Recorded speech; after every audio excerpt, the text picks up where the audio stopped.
The moment I heard those words, I realized I had been living in a different version of reality than everyone else. At the time, I did not know why the comment bothered me so much. Nobody raised their voice. Nobody sounded angry. In fact, the people speaking were laughing. That was what made it unforgettable.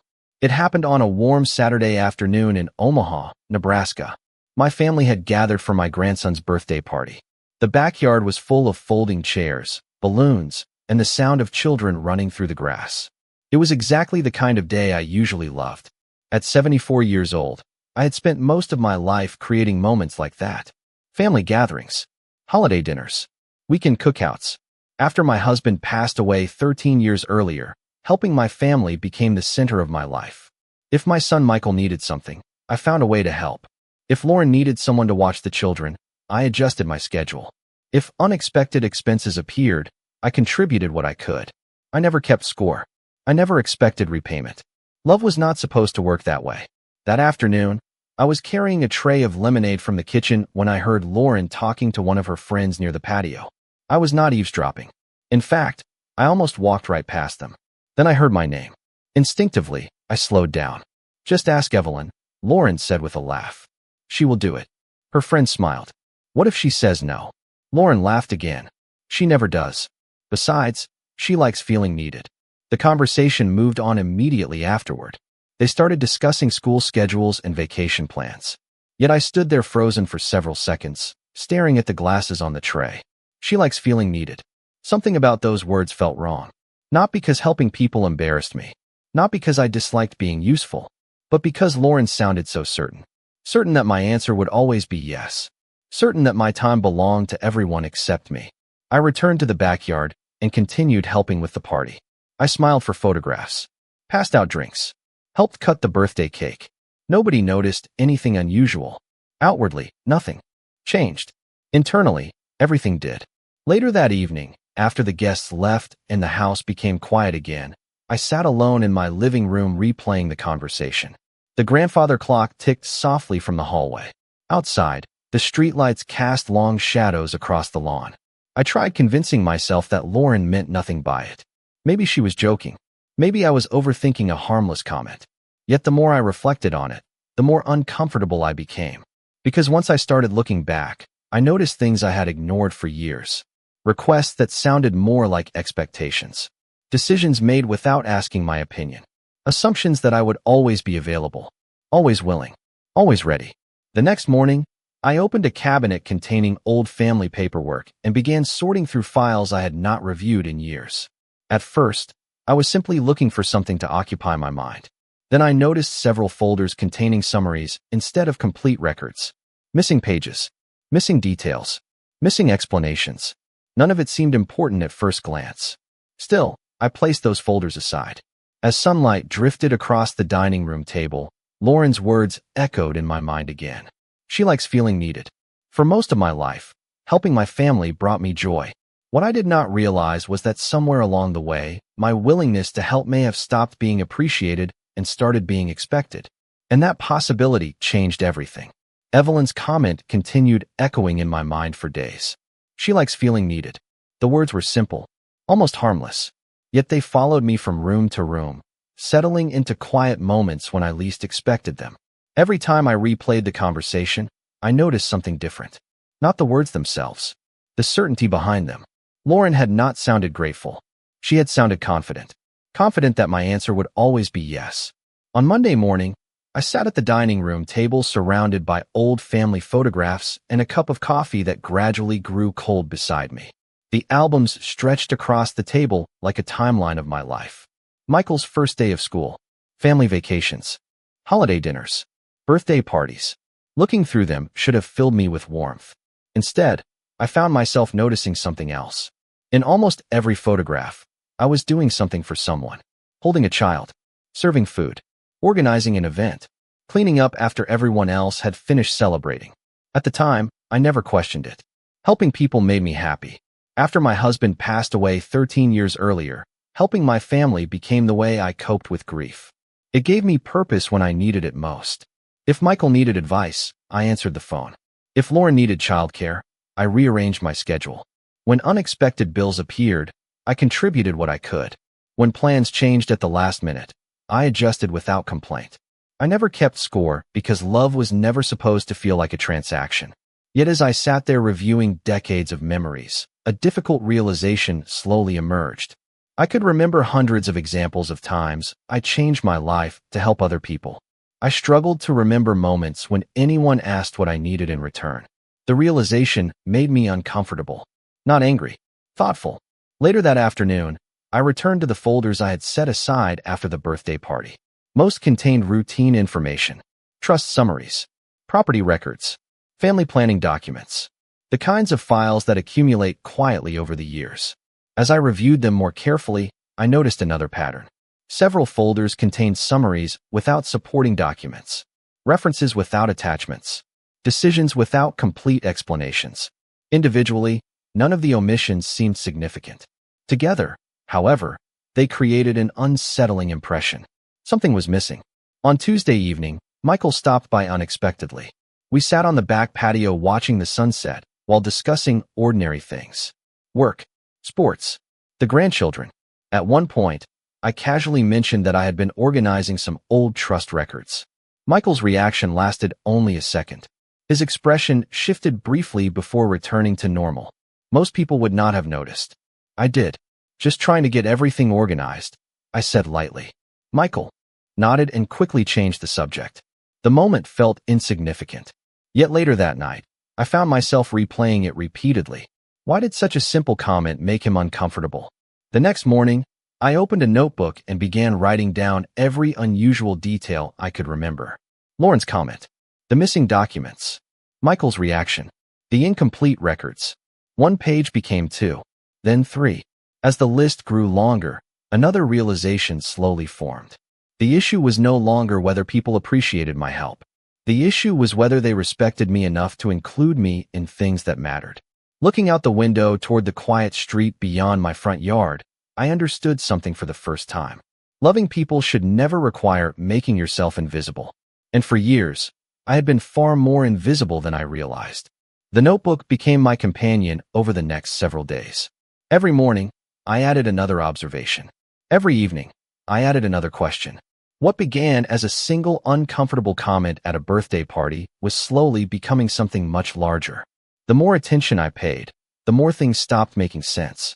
On Friday morning, I decided to organize every trust-related document I could find. My husband always believed paperwork revealed patterns that people often missed. For years, I relied on summaries and explanations provided by other people. Now I wanted to see everything myself. I spent most of the day sorting through folders spread across my dining room table.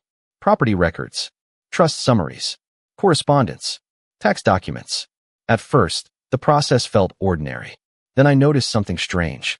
Several files referenced attachments that were no longer there. Meeting summaries mentioned supporting documents that never appeared in the folder. Other records referred to discussions I barely remembered happening. Individually, none of those details seemed alarming. Together, however, they created a pattern I could not ignore. Missing information, missing context, missing explanations. Later that afternoon, while searching through an old cabinet in the guest bedroom, I discovered a folder belonging to my late husband. Most of the contents were familiar. Financial notes, planning records, correspondence. Then a folded sheet of paper slipped onto the floor. I picked it up and unfolded it carefully. The handwriting belonged to my husband. Several lines discussed long-term planning and family responsibilities. Near the bottom of the page, one sentence was underlined twice. Always review the full file. Never rely on the summary alone. I stared at the words for several minutes. My husband trusted people, but he never surrendered responsibility for understanding important decisions. Looking around the quiet room, I realized how many years had passed since I followed that example. The following Monday, I visited an office responsible for maintaining records connected to several trust filings. I explained that I wanted copies of supporting documents referenced in older records. The employee helping me was courteous and surprisingly efficient. After searching several files, she returned carrying a packet much thicker than I expected. I sat in the lobby reviewing the documents one page at a time. Most appeared routine. Then I found a meeting summary discussing future trust administration. My name appeared repeatedly throughout the document. Recommendations affecting assets connected to my husband had been discussed in detail, yet there was no indication that I attended the meeting. No indication that anyone requested my opinion. No indication that anyone contacted me directly. I read the pages again. Then again. The details remained the same. Important conversations happened about me without me. Driving home that afternoon, a strange feeling settled over me. It was not anger. Not yet. It was clarity. For weeks, I questioned whether I was imagining problems that did not exist. Now I had evidence that something larger was happening. The missing attachments were not random. The incomplete summaries were not accidents. Somewhere between the original information and the version that reached me, details disappeared. As evening approached, I spread the new documents across the dining room table and compared them with the records already in my possession. The differences were impossible to miss. Entire sections had never reached me. Explanations had been reduced to short summaries. Decisions had been presented as conclusions rather than discussions. Looking across the growing collection of files, I realized something important. The issue was no longer whether information was missing. The issue was who decided I did not need to see it. And for the first time since hearing Lauren's comment at the birthday party, I felt certain that the answer was waiting somewhere inside those records. The documents I brought home from the records office remained spread across my dining room table for nearly a week. Every morning, I reviewed them again. Every evening, I discovered another detail that raised new questions. What bothered me most was not what the documents said. It was what they failed to say. Important decisions had clearly been discussed. Recommendations had been made. Meetings had taken place. Yet there was almost no evidence that anyone had ever spoken directly to me about them. The following Thursday, I decided to contact the attorney whose name appeared throughout several trust records. I expected a brief conversation. Instead, it became one of the most important moments in my investigation. After verifying my identity, the attorney agreed to meet with me the next afternoon. His office occupied the upper floor of a downtown building overlooking Omaha. The setting felt professional and calm, yet I carried a growing sense of unease. After exchanging greetings, he opened a file and reviewed several trust-related documents connected to my late husband. Then he said something that immediately caught my attention. "Mrs. Brooks, we were under the impression that you had been fully informed about these matters." I stared at him. "I do not believe I have been informed about much of anything," I replied. The expression on his face shifted slightly. Not dramatically, just enough for me to notice. He turned several pages and began reviewing notes from previous meetings. According to the records, information had consistently been routed through family representatives. Questions had been answered through intermediaries. Updates had been distributed through designated contacts. I listened quietly while he explained. The deeper we went into the file, the more uncomfortable I became. Then he showed me something I had never seen before.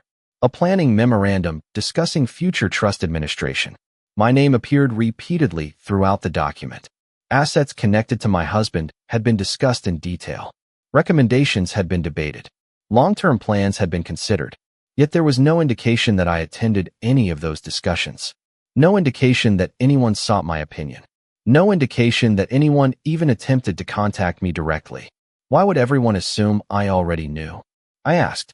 The attorney hesitated before responding. Then he pointed toward a correspondence summary attached to the file. According to the notes, detailed communication was frequently directed through a primary family contact. The name listed throughout the record was Lauren.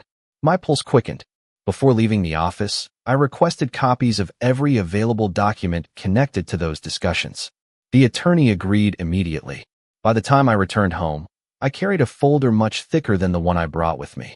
That evening, I spread everything across the dining room table and began reading. Hours passed. Outside, darkness settled over the neighborhood. Inside, the only light came from the lamp above the table. Then I found the detail that changed everything. Buried within a communication summary was a recurring instruction.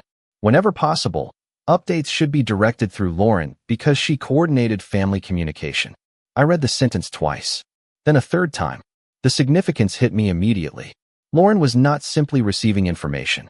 Lauren was controlling access to information. Every path seemed to lead back to the same place. Every explanation flowed through the same person. Every missing detail appeared somewhere along the same communication chain. As I sat there surrounded by documents, I realized that for weeks I had been asking the wrong question. The issue was no longer what information had been withheld. The issue was who decided I did not need to see it. And for the first time since overhearing Lauren's comment at the birthday party, I felt certain that I was getting very close to the answer. The folder from the attorney's office remained open on my dining room table long after midnight. Every document seemed to answer one question while creating two more. Yet one detail continued drawing my attention back to the same place. My husband. The trust. The way he planned for the future. The more I reviewed the records, the more I found myself wondering whether he had anticipated this problem years before anyone else did. The following Saturday morning, I drove across town to visit an old family friend named Charles Whitaker. Charles and my husband had known each other for more than 30 years. They served on community boards together, discussed financial planning together, and spent countless afternoons talking about family responsibilities. If anyone understood my husband's thinking, it was Charles. He welcomed me warmly and invited me inside. After a few minutes of conversation, I explained everything that had happened during the past several weeks. Lauren's comment. The missing files. The attorney's records. The communication chain that always seemed to lead back to the same person. Charles listened carefully without interrupting. When I finished, he remained silent for several moments before nodding slowly. Your husband worried about one thing more than anything else, he said. The statement immediately caught my attention. What was it? I asked. Charles folded his hands. He worried that people would eventually confuse helping you with replacing you. The word struck me harder than I expected. Similar concerns had already appeared throughout my investigation, yet hearing them from someone who knew my husband so well gave them additional weight. Charles stood and walked toward a bookshelf near the window. A moment later, he returned carrying an old folder. Inside were planning notes, correspondence, and meeting records connected to discussions held years before my husband's death. Most of the documents meant very little to me. Then I found a handwritten note attached to one of the files. The handwriting belonged to my husband. I recognized it instantly. The note contained only a few short paragraphs. Near the bottom, one sentence had been underlined twice. Evelyn should always receive information directly. I stared at the words for a long time. Such a simple instruction. Yet it directly contradicted everything I had discovered during the past several weeks.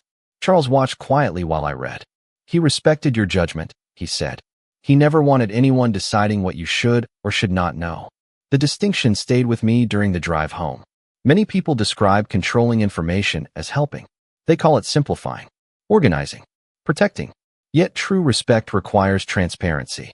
Without transparency, trust slowly becomes dependency. Later that evening, I spread every document across my dining room table once again. This time I focused on communication records rather than decisions. The pattern became even clearer. Updates flowed through Lauren. Questions flowed through Lauren. Recommendations flowed through Lauren. Again and again, the same path appeared. Then I noticed something I had overlooked before. Several records mentioned Michael only briefly, while Lauren appeared throughout entire discussions. The difference mattered a great deal. For weeks, I assumed my son understood everything happening around him. Now I was no longer certain. In fact, the evidence suggested something very different. As darkness settled outside my windows, I closed the final folder and stared at the notebook beside me. The story was changing. What began as a question about respect was becoming a question about information. More specifically, who controlled it. And for the first time since hearing Lauren's comment at the birthday party, I felt certain that I was finally moving toward the real answer. Over the next several days, I stopped looking at the documents as individual records and started looking at them as pieces of a larger story. Every meeting summary, every communication note, every missing attachment. Together, they described a pattern that was becoming impossible to ignore. Lauren was not simply involved in family matters. Lauren stood between information and everyone else. The more records I reviewed, the clearer that reality became. One Tuesday morning, I spread every document across my dining room table and began building a timeline. Trust updates, property discussions, attorney meetings, correspondence logs. Hours passed while I arranged everything by date. By late afternoon, nearly every available surface in the room was covered. When I finally stepped back and looked at the entire sequence, something unexpected caught my attention. Many of the most important discussions occurred during periods when Michael was traveling for work. I knew those trips well because he often called from airports, hotels, and conference centers. While he was away, Lauren appeared repeatedly throughout the records. At first, I dismissed the connection. Then I found another example. Then another. The pattern repeated itself too many times to ignore. Whenever information narrowed before reaching me, Lauren was involved. Whenever updates were summarized instead of shared directly, Lauren was involved. Whenever supporting documents disappeared from the files I received, Lauren was involved. That evening, I reviewed several communication logs provided by the attorney.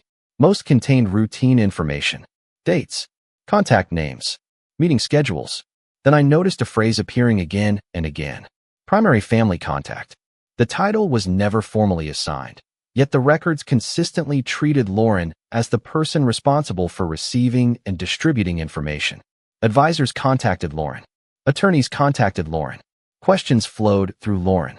Responses flowed back through Lauren. I sat quietly staring at the pages. For years, I believed I was receiving information from trusted family members. Now I was beginning to understand that most information reached me only after someone else decided how much I should know. Later that night, I called Charles and shared what I had discovered. He listened carefully before asking a simple question. How much do you think Michael actually knows? The question lingered in my mind long after our conversation ended. Up until that moment, I had assumed my son understood everything happening around him. Yet, the documents suggested something very different. His name appeared occasionally. Lauren's name appeared constantly. The distinction mattered. The following day, I searched through additional records and found the same pattern. Michael appeared in final summaries. Lauren appeared throughout the detailed discussions. Slowly, an uncomfortable possibility began taking shape. What if Michael trusted Lauren the same way I trusted both of them? What if he stopped asking questions years ago because he believed someone else was already paying attention? The idea changed how I viewed everything. By evening, my notebook contained pages of observations connected by dates, arrows, and handwritten notes. Looking at it, I realized the story was no longer about missing paperwork. It was about control. Not control through money. Not control through authority. Control through information. Whoever controlled information shaped decisions. Whoever shaped decisions influenced outcomes. As darkness settled outside my windows, I closed the notebook and stared across the quiet room. For weeks, I had been searching for a hidden truth. Now that truth was beginning to reveal itself. And for the first time since hearing Lauren's comment at the birthday party, I felt certain that the person I blamed at the beginning of this journey might not be the person truly responsible for what happened. That evening, I sat alone at my dining room table staring at the timeline spread across the surface. Every document, every note, every missing attachment, every communication record. For the first time since Lauren's comment at the birthday party, everything seemed to fit together.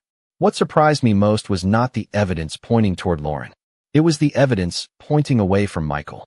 In the beginning, I assumed my son understood exactly what was happening. The deeper I investigated, the harder that assumption became to support. Again and again, I found the same pattern. Lauren handled communication. Lauren attended discussions. Lauren coordinated updates. Michael appeared only after information had already been organized and summarized. The distinction mattered far more than I expected.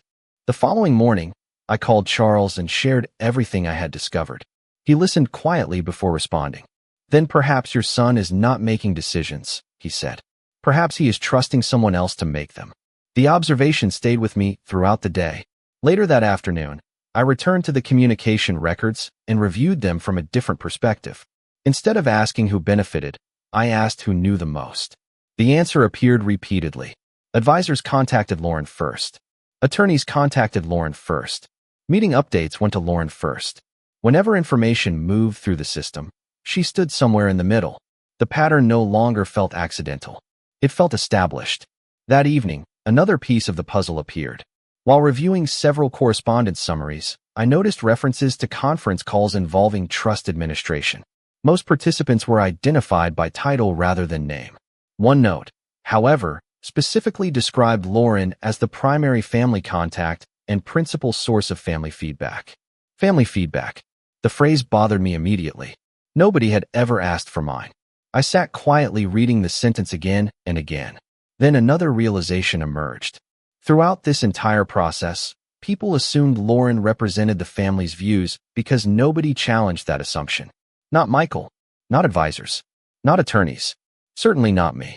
We all trusted the system because we believed someone else was paying attention. The following afternoon, I received a phone call from an administrative assistant at one of the advisory firms mentioned in the records. She was responding to a document request I submitted earlier. During the conversation, she casually mentioned that Lauren often communicated on behalf of the family. Then she said something that immediately caught my attention. We assumed everyone agreed with her because nobody ever disagreed.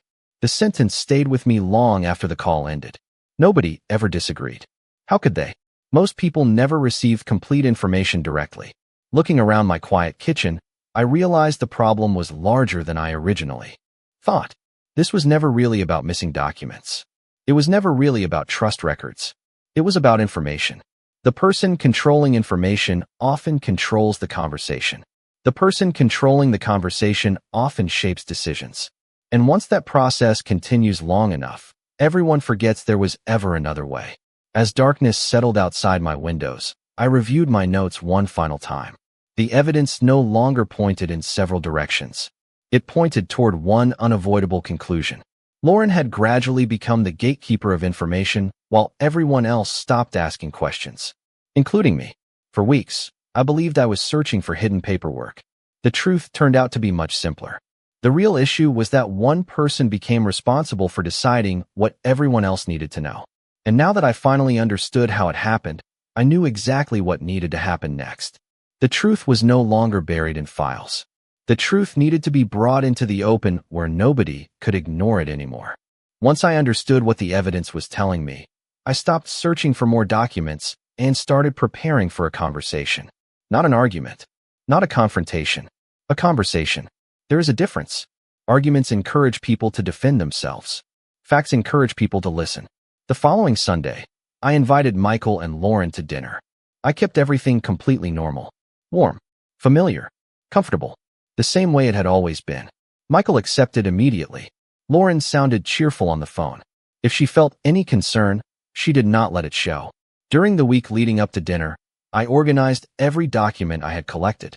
The trust records, the attorney's notes, the correspondence logs, the meeting summaries, the note from my husband, the observations from Charles, the timeline connecting everything together. By Saturday evening, the entire story fit neatly inside a single binder. Looking at it, I felt something unexpected. Calm. The uncertainty that followed me for weeks had finally disappeared. Sunday arrived bright and cool. I spent most of the afternoon preparing dinner. Roast chicken, mashed potatoes, fresh vegetables. The same meals I served at countless family gatherings over the years. As I moved around the kitchen, memories surfaced one after another. Holiday dinners, birthday parties, school celebrations, family gatherings where everyone laughed around the same table. For decades, I believed helping people was one of the purest expressions of love. Now I understood that love without boundaries can sometimes create problems nobody notices until much later. Michael and Lauren arrived shortly after 5 o'clock. Michael hugged me. Lauren carried dessert. Everything seemed perfectly normal.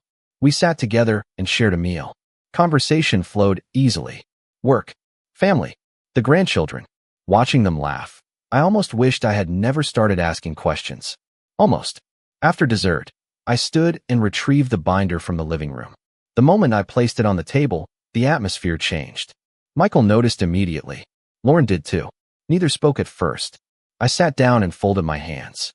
There is something I would like to discuss, I said quietly. The room became still. I opened the binder and started at the beginning. Lauren's comment at the birthday party. The missing documents. The trust records. The attorney's files. The communication summaries. One document after another. One date after another. One unanswered question after another. Michael listened carefully. His confusion deepened with every page.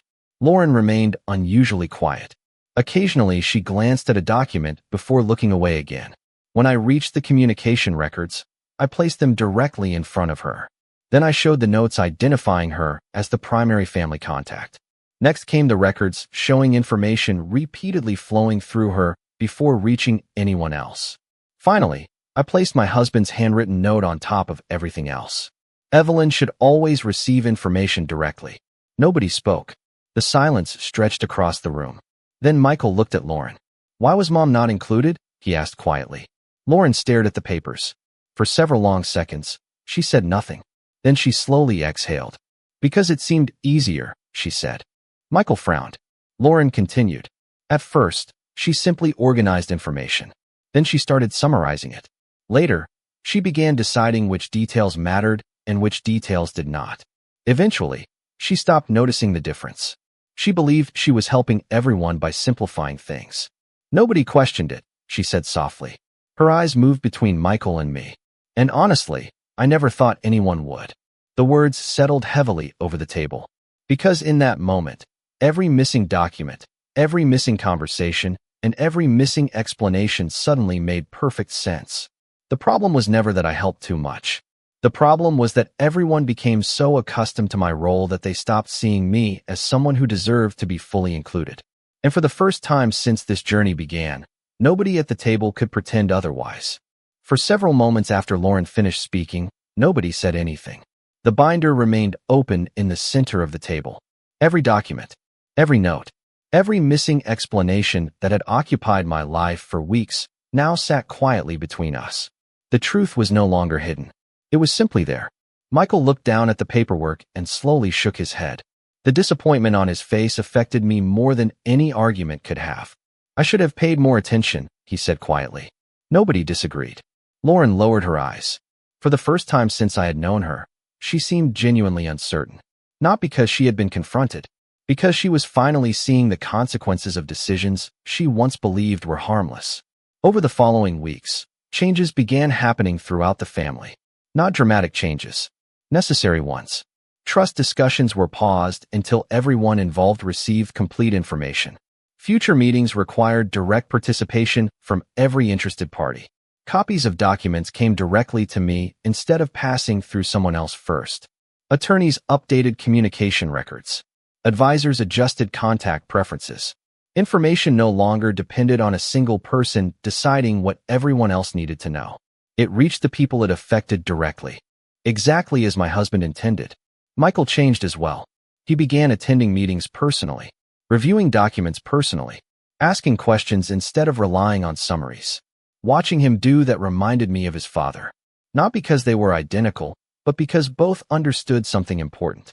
Responsibility requires attention. Good intentions alone are not enough. Lauren faced a different challenge. Respect is easy to lose when people stop noticing it. Nobody excluded her from the family. Nobody demanded punishment. Life rarely works that way. Instead, she faced accountability. She had to explain decisions, acknowledge assumptions, accept that organizing information is not the same thing as controlling it. Most importantly, she had to understand that helping someone should never mean speaking in place of them. Several months later, I sat on my back porch watching the evening sun settle behind the trees. A notebook rested beside me on a small table. The same notebook that began with a single comment overheard at a birthday party. Looking through its pages now felt almost surreal. So many questions, so many clues, so many moments that only made sense once I understood the entire story. Across the yard, leaves drifted gently across the grass. The neighborhood looked exactly as it always had. Yet something inside me felt different. Lighter, stronger, clearer. For years, I believed helping people was proof of love. I believed saying yes made me valuable. I believed sacrificing my time, energy, and attention automatically earned respect. I no longer believed any of those things. My husband understood something I learned much later. Helping people should never cost you your dignity. Generosity should be appreciated, not expected. Respect should grow when people support one another, not disappear because support becomes convenient. Looking back, I realized the greatest mistake anyone made was not hiding information. The greatest mistake was assuming I would never notice how little respect accompanied all that help. Assuming I would continue giving without ever asking questions. Assuming I would keep making excuses for behavior that deserved examination. That assumption changed everything. As the last sunlight disappeared beyond the horizon, I closed the notebook and looked toward the house my husband and I built together so many years ago. For the first time in a long while, I felt completely at peace. Not because I uncovered a secret. Not because anyone lost an argument. Because I finally understood my own value. And the day I learned that helping people should never require shrinking yourself was the day I stopped measuring my worth by how much I could do for everyone else.